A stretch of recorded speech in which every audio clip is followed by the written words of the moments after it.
लोग जब कथा करके उतरो ना तो लोग कहते हैं, जब पहुंचो और यूट्यूब फेसबुक पेज इत्यादि में कथा लाइव चलती है तो सभी लोग सुनते हैं। जो सुनते हैं कभी मिल जाते हैं तो वो कहते हैं महाराज आपकी कथा सुनी बड़ा आनंद आया। आपकी जो कथा चल रही थी गीता जी की बहुत अच्छी लगी, भगवत कथा बहुत अच्छी लगी, भगवत गीता की कथा बहुत अच्छी लगी। लोगों को यही नहीं पता है कि श्रीमद् भागवत महापुराण में और श्रीमद् भगवत गीता में फर्क क्या है। बहुत से लोग तो इस श्रीमद् भागवत को भगवत गीता ही कहते रहे और बहुत से लोगों को देखा है कि भगवत गीता भी नहीं कह पाते, भागवत गीता कहते हैं। ये दोनों शास्त्र अलग अलग हैं। एक है श्रीमद् भागवत महापुराण और एक है श्रीमद् भगवत गीता। श्रीमद् भगवत गीता में शुद्ध लिखा हुआ है।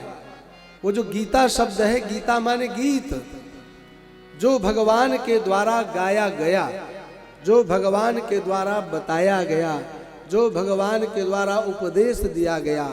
ये महाभारत के अंदर वर्णित 18 अध्यायों में जो भगवान श्री कृष्ण ने अर्जुन के मोह को दूर करने के लिए जो जिस उपदेश को किया था, उस उपदेश का ही नाम श्रीमद् भगवत गीता है।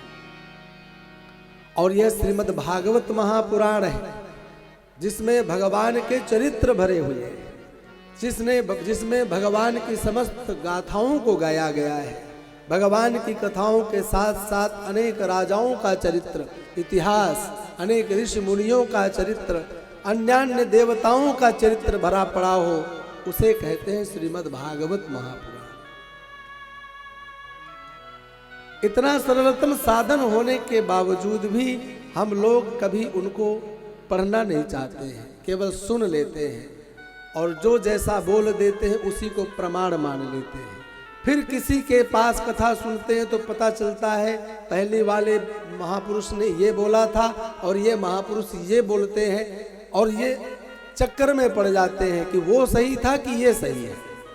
और ये तब तक नहीं निराकरण हो सकता जब तक आप अपने हाथों से स्वयं उन शास्त्रों का अवलोकन नहीं करेंगे, पढ़ेंगे नहीं। विद्वानों की कितनी बड़ी कृपा है कि जो शास्त्र संस्कृत में थे, बिना व्याकरण के उनका अध्ययन स्वाध्याय नहीं हो सकता था, उनकी कृपा से हमें हिंदी अर्थ सहित वह सब शास्त्र सुलभ हो रहे हैं। फिर भी हम समय निकाल कर पढ़ना नहीं चाहते। श्रीमद् भागवत, श्रीमद् भगवत गीता, रामचरितमानस, ये तो हर गृहस्थ में होना ही चाहिए। तभी तो आप भगवान के उस दिव्य स्वरूप का भली भांति परिचय जान पाओगे। यहाँ पर श्री सुखदेव जी महाराज कहते हैं कि सर्वप्रथम यदि भगवान के स्वरूप के बारे में जानना हो, भगवान के बारे में जानना हो तो श्रोतव्य, पहले सुनो। सुनने का मतलब सुनना ही नहीं, अगर आप पढ़ने में सामर्थ्य हैं तो पढ़कर भी जान सकते हैं। जहाँ समझ में नहीं आए वहाँ महापुरुषों से प्रश्न करना चाहिए।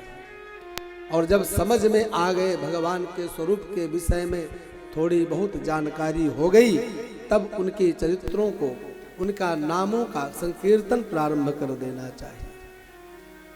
बैठ करके भगवान के स्वरूप का स्मरण करना चाहिए। ध्यान लगा करके भगवान के स्वरूप का मन में हृदय पटल पर अंकित करके उन्हीं भगवान की मानसिक पूजा करना चाहिए। आपके पास गंधाक्षत पुष्प, बिल्वपत्र, दूर्वा, अनेक प्रकार के साधन नहीं है भगवान को अर्पित करने के लिए, तो अपने मन को भगवान के चरणों में समर्पित कर देना चाहिए। आंख बंद करके भगवान का ध्यान करने में तो कोई सामग्री नहीं लगती है। भगवान के लीलाओं का आस्वादन करने के लिए समाधि लगाओ, ध्यान लगाओ, यह भी भगवान की बहुत बड़ी पूजा है। पहले श्रवण, फिर संकीर्तन और फिर उसके बाद भगवान के लीलाओं का स्मरण।